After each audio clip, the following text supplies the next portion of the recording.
Okay, I'm here with my buddy Mark. We're going to take a look at the Buick and do some cleaning on it we're going to try to find out if this thing has oil pressure. So I got some oil, I got a new filter.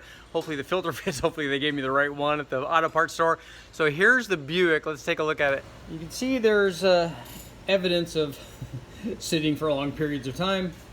That's just probably not too healthy to breathe. So we're going to vacuum all that stuff off.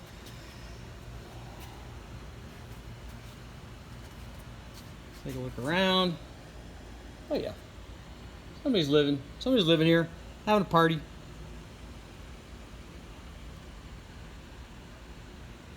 So go ahead and try to get that stuff cleaned off. I might take the air conditioning off, the alternator and stuff. Got some fancy chrome valve covers. Maybe it's a stage 1. This is our water pump that does not want to come off. Shiny alternator bits, air conditioning needs to go. This is the thing I'm concerned about. We need to get rid of that, put a new one on. I do have a pulley actually for the dampener, but the water pump usually kind of, I'm told, welds itself in place. So those are the bolts that we need to get off. Those are the bolts over here. I might try to take that off. If not, we'll just force feed the thing water. I want to get this thing on the dyno. Got some cool stuff for it already, but I got to get rid of that stuff.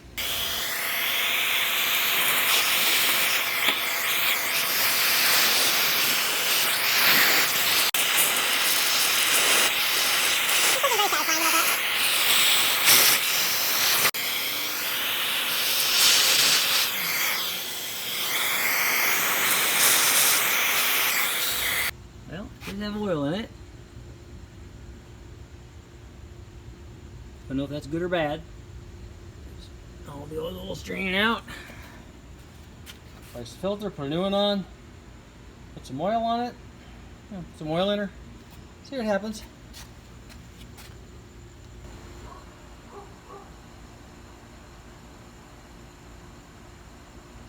Give it the STP engine treatment.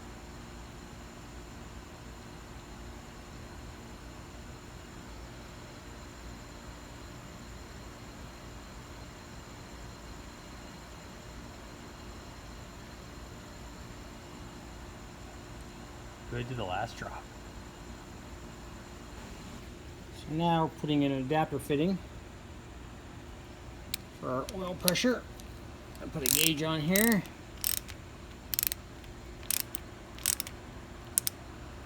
Put that baby on.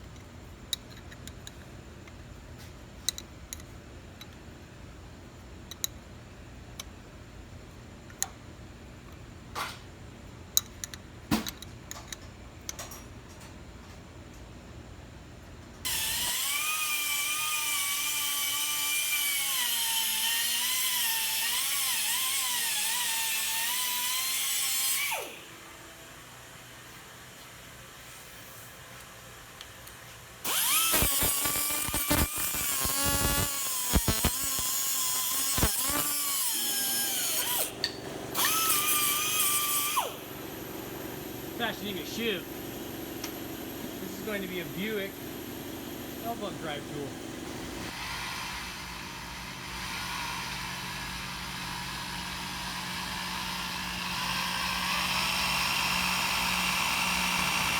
Okay guys, check out behind me. The Buick is up on the dyno, 455 in the house.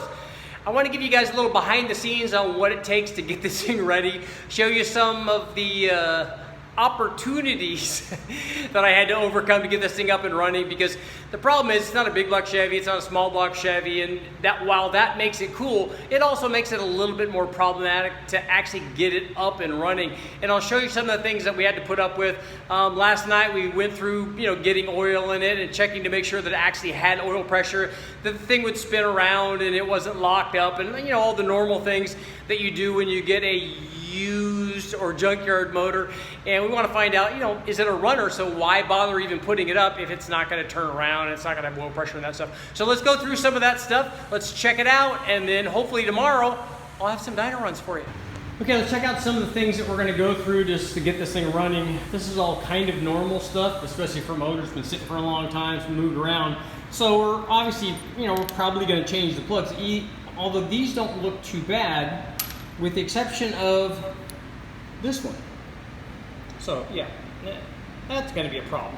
So, we're going to go ahead and replace all the new, I'm going to put all new plugs on it. If this thing's going to go on the dyno and run, it deserves new plugs.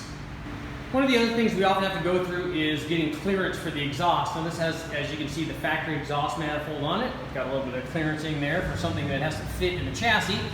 We've got this extension pipe run on it. This was actually, I think, from a 5-liter Mustang, but it bolts on because it's got the 2-bolt flange. But it's got to miss the bell housing there. It's also got to miss our little, we got a little expansion tank there for the fuel. So you just got to make sure that that works. And if you check out back behind there, you can see we've got a provision for an O2 sensor. So that obviously needs to go in so we can find out what the air-fuel ratio is. I'll tell you the other thing, I'm going to show you the other thing that I like about the factory exhaust manifolds. Well, it actually looks like I spoke too soon. What I was hoping is that the factory exhaust manifolds were reversible and the bolt pattern works. You can definitely reverse them. But on this side, if you take a look here, we've got an interference which stops the manifold from mating up against the head. So I was hoping to have these run forward and make, come on guys, what am I going to make? What am I going to make out of this? Stock exhaust manifolds facing forward. Yes, I was going to make a turbo setup out of that, but I'm still going to. We'll just have the exhaust manifolds facing the normal way, and we'll just have to route all of that fancy exhaust energy up into a turbo. Because yes, if a Buick 455 other guy's motor is good, then a turbo version is even better. So here are some other things we had to go through. This had an HEI, a factory HEI distributor on it, and while we had, some damage in transit or wherever, that was cracked. That's not a big deal. But this thing right here, that's definitely gonna be a problem. So we're gonna have to replace that cap. A new cap and rotor is probably not a bad idea. I mean, we have no idea what kind of shape this thing is or how many miles it had on it. You guys should remember from watching before, our water pump is locked up. We were actually, thanks to Mark Sanchez, we were able to get the major bolts out, and now we can pull the water pump off and pull the cover. I can put a new water pump on it, but we're probably just gonna force water through it.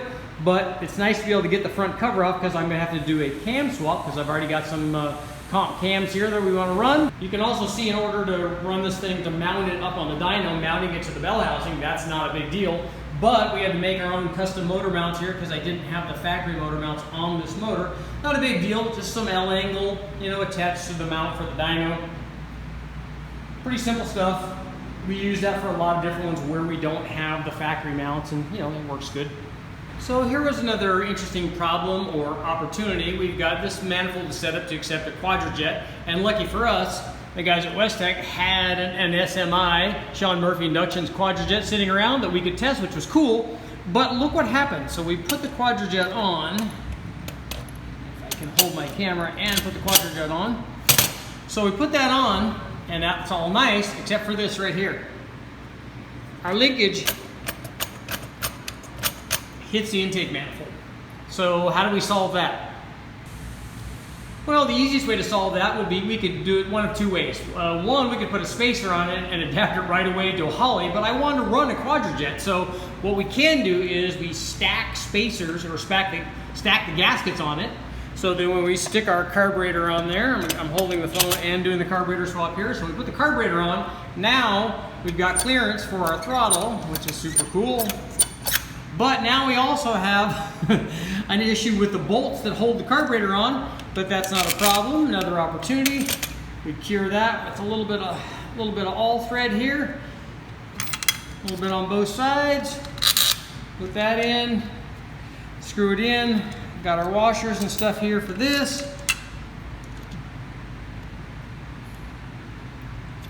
So for every problem, there's a solution. So now we can run our carburetor. So I think we got a problem here.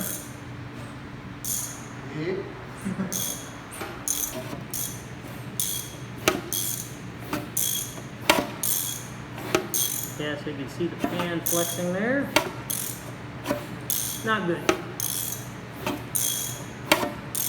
So as we see, it's always an adventure. Now it looks like I've got to take the pan off, maybe do a little ball peen action on the pan, straighten it back out so that the rod's not hitting. I want to look down and make sure, hey, maybe we take it apart and find out that there's a rod in there with the bolt off or the nut off or something. I don't know. We're going to take a look and see. It's got a good oil pressure, so I doubt that there's a problem. I think what's happened is this thing's just been set down and it's probably dented the pan. These things are really thin, so it's pushed up on the pan, got it closer to the rod, so when it's spinning around, it's hitting. You can see in the video there that the rod's definitely hit the pan and pushing that down. But it's good stuff. You want to find that out before you obviously start this thing up. If we were to run this thing, that thing would have probably worked a hole through the pan and spilled oil all over. That's not good. So we're going to take that apart, find out what's going on. Hopefully have some dyno runs for you tomorrow.